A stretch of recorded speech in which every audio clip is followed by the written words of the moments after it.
strongest thing. Sa gitna ng palitan na maanghang na salita ni na Pangulong Ferdinand Marcos Jr. at dating Pangulong Rodrigo Duterte, may panibagong banat ang dating Pangulo. Gusto niyang isulong uli ang paghiwalay ng Mindanao sa Pilipinas o tinatawag na secession.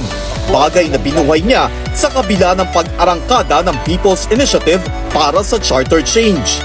The only reason na bakit kami talagang disappointed is ang pera ng bayan. Inuubos kung anong pinaggagawa.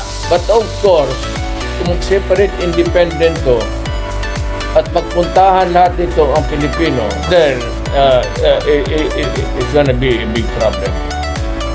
So, for us on its growing years, you have to restrict.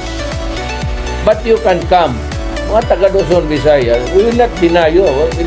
Ayon sa dating Pangulo, ang kanyang dating House Speaker na si Davao del Norte Representative Pantaleon Alvarez ang mangunguna sa pagpapapirma sa mga tao. Walang gulo, definitely. Gagawin namin, kailangan kahit na mahirap gawin yung ikutan yung buong Mindanao para ipaliwanag sa lahat ng mga tiga Mindanao kung bakit namin ginagawa ito. Para sa ilang law professor, bagamat naging posible ang secession sa ibang bansa, hindi ito naaayon sa konstitusyon ng Pilipinas. Legally, we cannot declare an area of the Philippines separate from the Republic of the Philippines. So yan is a crime against public order. Pero very remote, talagang exceptional, kailangan pahintulutan ng bansa na may humiwalay sa kanya bago siya maging posible. Hindi siya legally possible under the Philippine Constitution. Ang isa pang tanong, rebellion o sedisyon na ba ang mga sinabi ng dating Pangulo? Technical kasi ang definition ng sedition sa revised penal code, kailangan may force, intimidation, yung ganong klase ng level ng activity.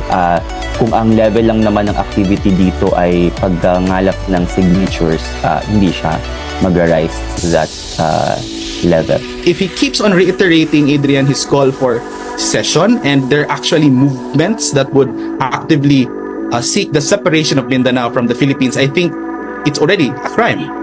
Ilang mambabatas din ang kumontra sa panukala ng dating Pangulo, gaya ni Senate President Juan Miguel Zubiri na tubong Mindanao. With due respect to the former president, I think right now the last thing that we want is na magkagulo-gulo, magkawatak-watak ang ating bansa.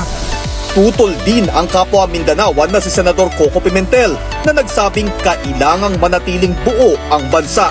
Bukas naman sa panukala si Surigao del Norte Representative Robert Ace Barbers. Hindi madaling gawin yan, yung secession ng island of Mindanao. But it's also probably worth it to look into it, Pag-aralan, tingnan natin kung ano ba yung benepisyo ng mga Mindanaoan dito. Tumanggi namang magkomento si COMELEC Chairman George Garcia sa balak na pangangalap ng pirma para sa paghiwalay ng Mindanao, katulad sa pangangalap ng lagda para sa People's Initiative. Sa bandang huli po kasi ang susundin nating lahat, kahit ang COMELEC, ay ang ating Philippine Constitution. And therefore, lahat ng mga pagbabago sa Philippine Constitution ay kinakailangang dumaan sa proseso.